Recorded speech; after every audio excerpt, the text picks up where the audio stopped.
Hello YouTube, this is Danny Don't Go In 237, and tonight I'm going to talk a little bit about the movies I like to watch around Halloween, pretty much throughout the month of October, although I'll watch horror movies, pretty much 365 days a year, all year. But when I watch movies around Halloween, I just went to a local haunted house a couple of nights ago, and it was great. And nothing says Halloween to me more than, like a locally put together haunted house. Not some big like corporate thing or some big, huge gigantic production, but sort of like a small, kind of do it yourself almost sort of feel to it. Like a real, like just like something that just seems like a bunch of people from the town you live in got together and said, hey, let's put on a haunted house and and have it be, like fun and scary and creepy and,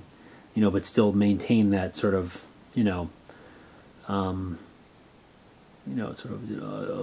local, kind of local carny attraction feel, if that makes any sense. And that's kind of what I look for in a movie that I watch around Halloween in general. I prefer watching like, kind of low budget, regionally made movies, just made by independent filmmakers. Not so much that I want to support independent filmmaking, but more because that's, whether inadvertently or intentionally, they create that kind of uniquely creepy atmosphere that only really low budget movies seem to get.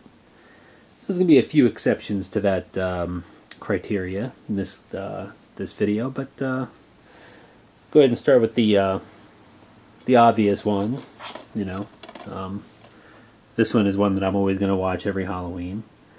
I haven't yet upgraded to the Blu-ray yet.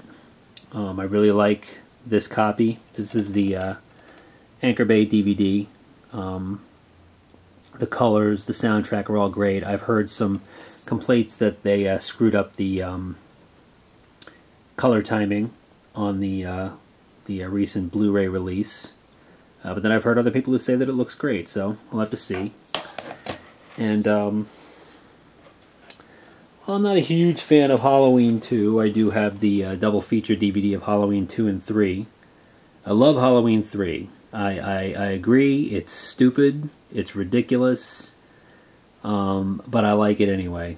Halloween 2, I think, is kind of just sort of a sleazy, mean-spirited rip-off of the first one. Kind of loses all of the power and style of the first one and just goes for cheap, cheap gore and really obvious scares. But having said that, I still think it's okay. I think it's a decent drive-in slasher movie. It's just not a particularly good sequel to Halloween. I haven't got the Shout Factory Blu-ray of Halloween 2. I'd like to get actually the Universal one just to get my hands on Terror in the Aisles. But I do have the Shout Factory Halloween 3. Told you I love this movie. I am a big fan of this movie, and I think this is a great Halloween movie. Not just because it's Halloween 3, but it's just a terrific. It's a terrific. I mean, it's literally a movie about Halloween. I mean, even Halloween, the first one, is a slasher movie that happens to take place on Halloween. They could have potentially picked another holiday or another day to have it take place, but this is a Halloween movie that's actually about Halloween. And I just love this movie. It's absolutely absurd, but you know what? I like it anyway. It's gruesome, it's bizarre, it's campy, it's fun. I got nothing but good things to say about this one. And then, of course, kind of ashamed at how few of these I have, actually, but I got the classic Universal monster movies. I grew up watching these on TV. I was a child of the 70s and 80s, so I grew up before there was wide wide cable availability. So these are the movies that I had to, you know, these had to do me. You know, when I was in the mood for horror movies, I basically had to watch whatever was on TV, and it was these. I have 4 of the 6 Legacy collections. I do not yet have the Dracula collection or the Invisible Man collection. I would like to get both of them. But my wife and I are talking about possibly picking up the new Blu-ray box set that just came out. Maybe as a big joint Christmas present for ourselves this year, because she loves these movies too. So we'll see. But this is another, you can't go wrong with any of these. These are all great to watch for Halloween. Even just for nostalgia's sake. Love anthology movies, so I was happy to pick this up. This is the Midnight Movie series, but this one is put out by 20th Century Fox. Most of the other ones are put out by MGM. Tales from the Crypt looks absolutely fantastic. It's it's a wonderful transfer. Vault of Horror, unfortunately, and I have no idea why, they put the it's a TV cut of the movie on here. It's like all the gore has been cut out of it, and there's even actually at one point a black part of the image is actually masked off with a black bar during a gore scene. I don't know what they were thinking when they did that, but you know, you can't. Again, this is a great, terrific movie to watch around Halloween. Just creepy, over the top, just, you know, horror anthology made by filmmakers who obviously absolutely loved horror movies. So speaking of midnight movies, the series anyway, I'm a very big fan of the Roger Corman, Vincent Price, Edgar Allan Poe movies, and I have all of them. These are great movies to watch around Halloween, again, because they have that feel to them. They have that low budget, let's put on a show and entertain some people and scare some people. It's just got that, you know, that sort of, you know, that you know, regionally produced haunted house feel to them.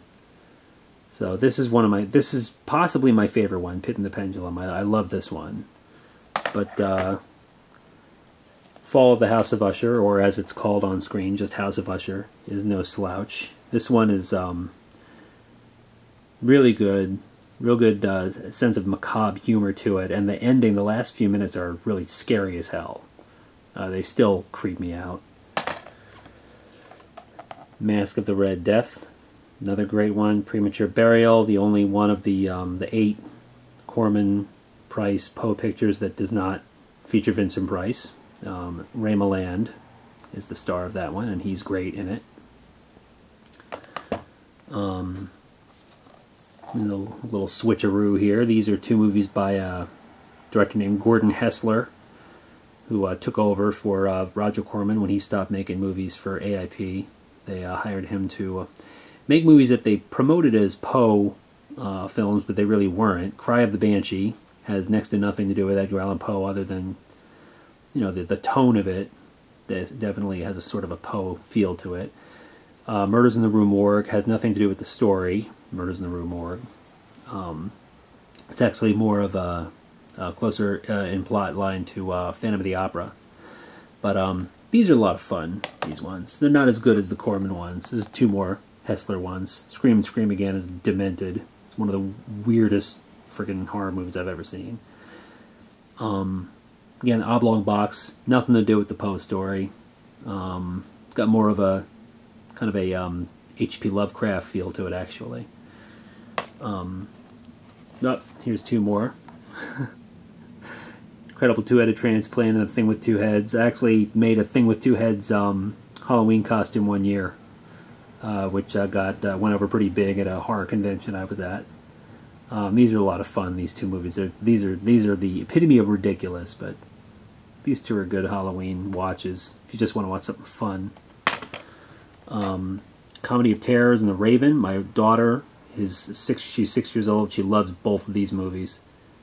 I think she's probably one of the youngest Vincent Price fans. And then The Haunted Palace and Tower of London. Haunted Palace is another one that's actually more of a H.P. Lovecraft story. But they promoted it as a Poe story. But yeah, this whole series, I mean, you can't go wrong with Vincent Price, Edgar Allan Poe. I mean, that's just essential Halloween viewing. And that brings me to this guy, the Vincent Price box set. This is a great set. I actually owned probably about half these movies already, but when I saw this, I had to pick it up anyway. Witchfinder General is a great movie. Dr. Phibes Rises Again, Theater of Blood, Madhouse, Tales of Terror, and Twice Told Tales. So Tales of Terror is actually the only Roger Corman movie in here. And the rest of them are just general Vincent Price classics. So this is a great set. And again, you know, what better to watch at Halloween? I'm going to go to another box set. 2 box sets, actually. They're perfect Halloween movies. These are the Herschel Gordon Lewis, the Blood Trilogy, and then the Herschel Gordon Lewis collection. Blood Trilogy is Blood Feast, 2000 Maniacs, and Color Me Blood Red. And then here we've got The Gruesome Twosome, The Wizard of Gore, She-Devils on Wheels, and The Gorgo Girls, Something Weird, and A Taste of Blood. These are great sets. These are really awesome sets from Something Weird Video and Image Entertainment.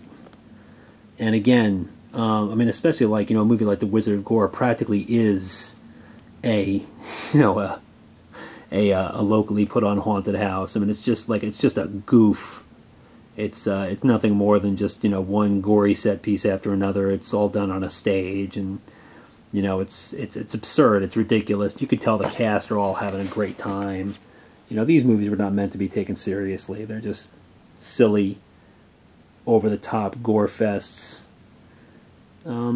made before there really was such a thing as a silly, over-the-top gore fest. They were, you know, pretty much pioneering. And I might as well keep it the box set theme. I'm going to the Ed Wood box set. One of my favorite Halloweens was one night we watched a double feature of Night of the Living Dead and Plan 9 from Outer Space. I would say that all of these movies would be fun to watch for Halloween night, with the exception possibly of Jailbait. I think even Glen or Glenda has kind of an odd, you know, like a creepy, macabre feel to it. And yes, these movies are all terrible. They are, if you can't get into it, you're going to hate them. There really are, you know, badly made, badly written, badly acted movies, but there's a certain something to them that gives them all a legitimate, you know, a legitimately atmospheric something. I can't quite put my finger on it, but they're very entertaining. They're very heartfelt. You can tell that he really believed in what he was doing. I'm a big Ed Wood fan, if you haven't been able to figure that out already. There's Vampira. You know, he's... I don't know if I should be proud to say he's probably one of my favorite directors. And I would also include the Tim Burton biography, which I think is Tim Burton's best movie by far. This would be another great movie to watch on Halloween. Just very atmospheric and a lot of fun in its own right. And speaking of Night of the Living Dead, I'd have to go with the first 3 of the Dead trilogy. You know, the original Dead trilogy. I'm sorry, I just realized how stupid that sounded. The first 3 of the Dead trilogy. The initial Dead trilogy. Night of the Living Dead, probably I personally think the best horror movie ever made. Perfect movie to watch on Halloween. Dawn of the Dead, and Day of the Dead. Day of the Dead is the only one I would kind of say out of these three that's a little iffy, just because it's so dark and it's so unpleasant. It's not much fun to watch, but it still will do the job. They're all very intelligent, creepy. Dawn of the Dead has got just like, first 10, 15 minutes of it are unbelievably intense. And then, the rest of it is just so fascinating. I'm not sure why my camera has decided to stop focusing there. There we go. But yeah, these are all the Elite / Anchor Bay releases of these. Again, I have not upgraded to Blu-ray. I may at some point. Maybe I'll pick up the Arrow Blu-rays of Day and Dawn. But yeah, these are. I plan on watching all these by the end of the month, or I hope so anyway. I never get tired of watching these. These are great. And then we go to an all-time classic, Freaks. Again, this is just an astonishing movie. I love this movie. And I don't love it just because, oh, look at the weird-looking people, look at the deformed people. That's so cool. Look at that guy with no arms and legs. It's not that. It's so atmospheric. It's so creepy. Just the way it's shot, the acting. I don't disparage these people because of the way they look. I can have nothing but admiration for a guy who can, roll and light a cigarette all with his mouth, because he has no arms and legs. But to me, the thing that's brilliant about this movie, it has very little to do with the quote-unquote freaks, for lack of a better word. It has more to do with just Todd Browning's direction and style, and just the eeriness of the story. So, they could be, employees of any sort, in any kind of industry, but there aren't many industries as sordid as freak show workers, freak show performers. So I think that just adds a very seedy element to it that just makes it all the more creepy. But like I said, the creepiness of the movie has very little to do with the people themselves. It has much more to do with the secret unwritten code of the carnival personnel. You cross us, you'll pay for it. So it's one of the best horror movies ever made. And stick with the DVDs before I go into the Blu-rays here. The Fog. Very underrated John Carpenter movie. I know a lot of people who don't like this movie and think it's one of his lesser efforts. I think it's one of his best movies. I think it's a great ghost story. I think it's a great EC horror comic inspired movie. I mean, I could see this whole story very easily being adapted into a comic book. It just has that feel. It has that creepy, eerie, campy, very slightly campy feel, just with some of the dialogue, and not in a bad way. It's just a really atmospheric. I got to see this on the big screen one time not too long ago, and I couldn't believe how cinematic it is. But there's all as cinematic and as large scale as it looks, especially when you see it in a big theater.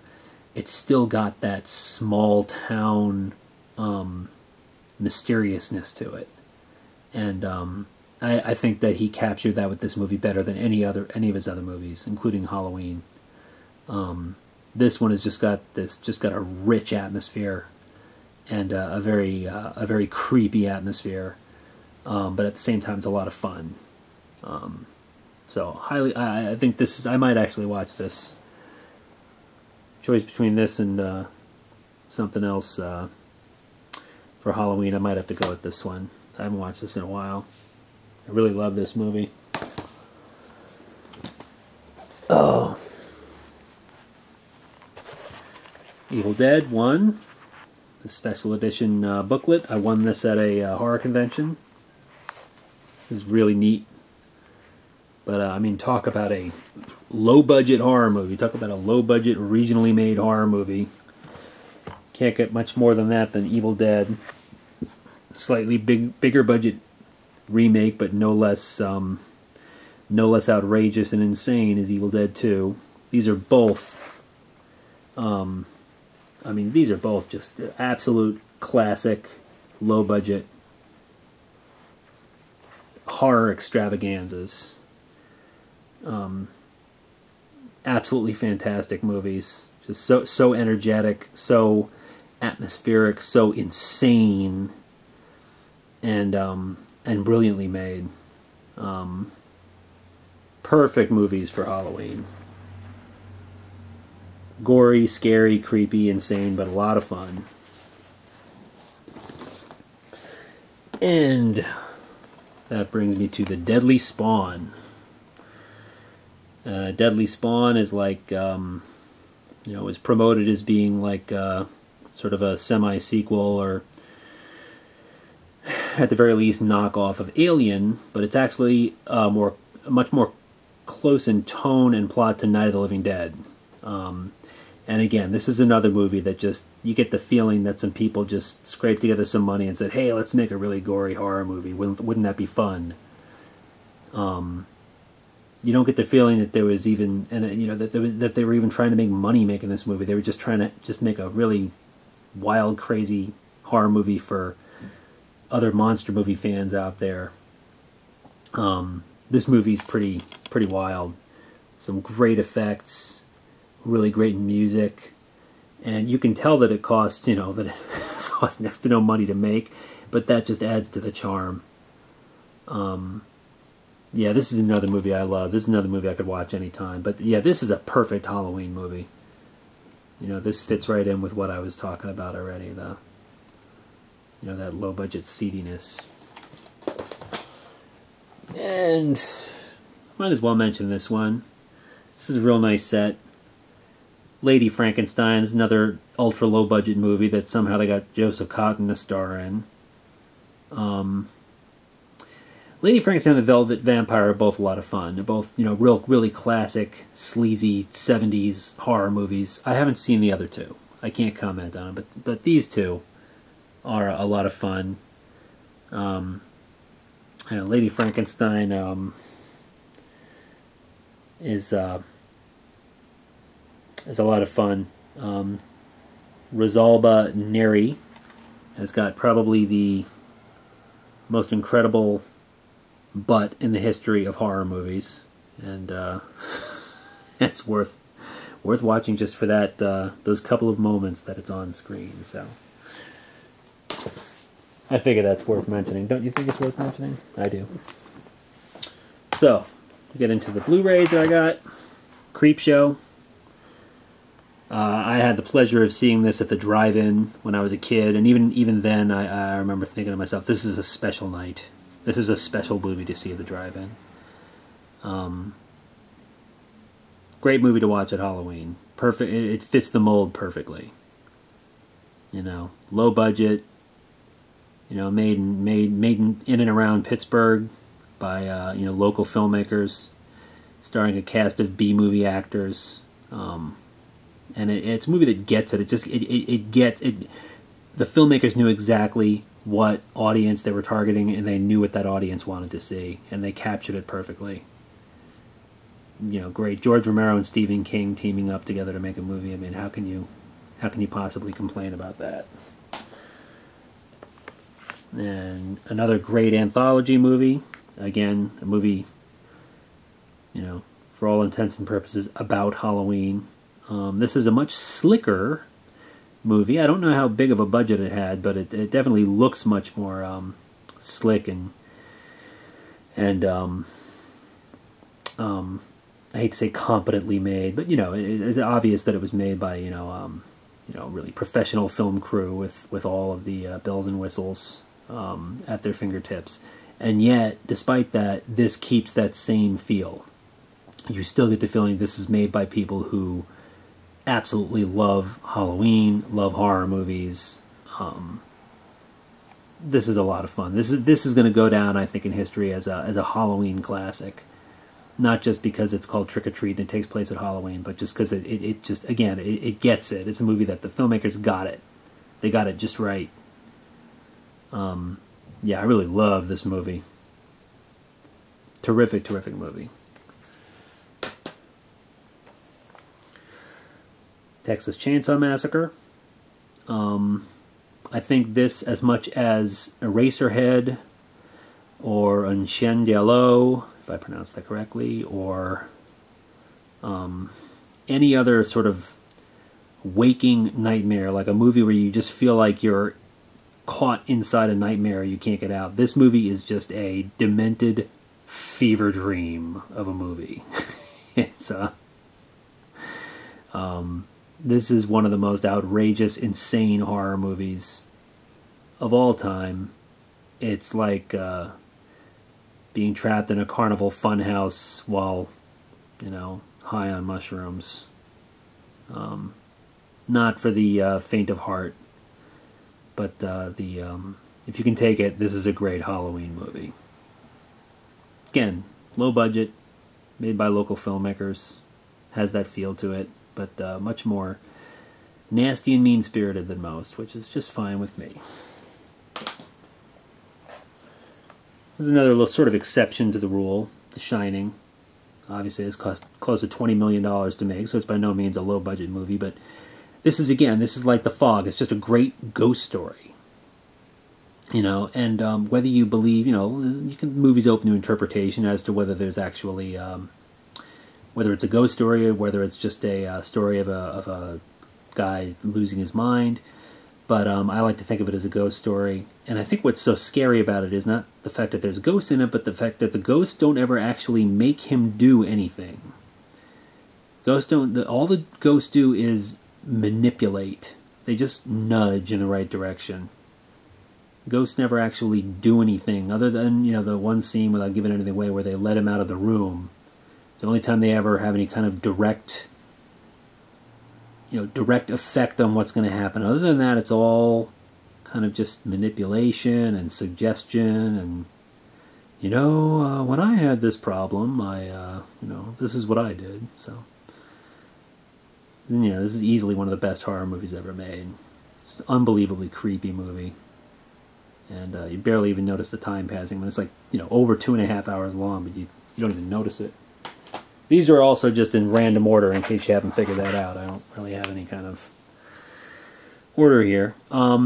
City of the Living Dead. I'm not going to say this is Lucio Fulci's best movie, but this is my favorite of his movies. I think because it's got a nice mixture of, it's silly and ridiculous, but at the same time it's very dark and creepy and atmospheric and very, very mean-spirited.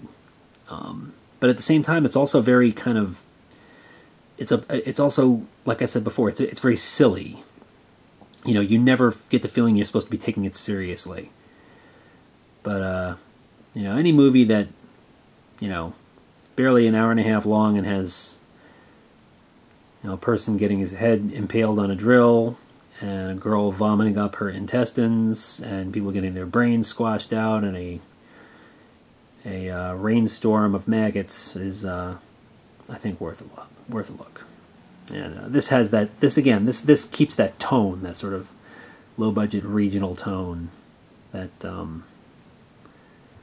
that I think is what makes a really great, you know, what makes a movie perfect for Halloween.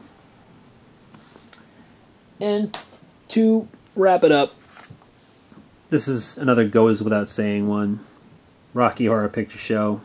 I haven't even had a chance to watch this yet. This is the Blu-ray. I love this movie. I did act in the cast.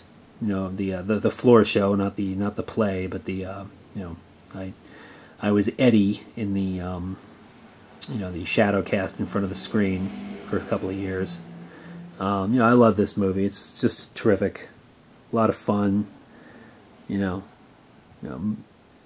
how can you not love a sexy, kinky movie musical based on classic horror movies? So that's it. My big pile of Halloween viewing. I hope you enjoyed this video. I'll try to make more updates more frequently. I know it's been a while, so if I don't talk to you before, happy Halloween. Bye.